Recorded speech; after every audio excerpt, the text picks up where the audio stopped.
Well, there's been an awful lot of talk about economic arguments, but all the economic forecasts, whether we're in or out, show that the economy is going to grow, it's going to produce millions of new jobs, everyone's going to be better off, and really the argument about economics is about, are we that side or the other side of this tiny margin for error 30 years hence? It really makes no difference. The real question about EU membership, is the EU working?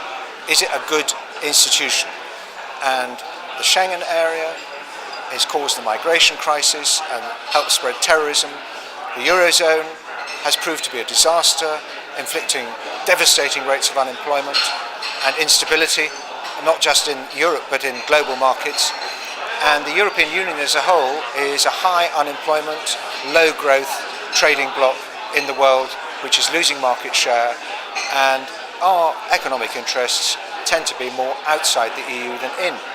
And the other real question here is, what does it cost us to be in the EU? We contribute gross £350 million a week to the EU budget.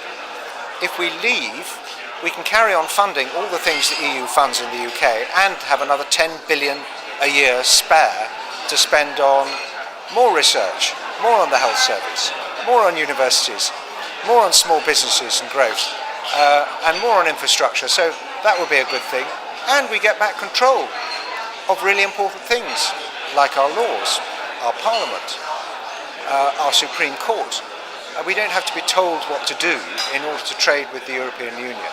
That's the real thing. Is this loss of democracy really worth it? Is this threat to our security and instability in the European Union really worth it? Isn't actually the safer choice to leave? We would need to go on a charm offensive. We could afford to do so. We would no longer be trying to stop the EU doing things to us.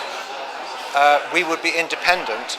We would be offering the hand of friendship, of trade and cooperation to our European partners like most other countries in the world. Most countries aren't in the EU and they do fine. And they trade with the EU, and that's fine.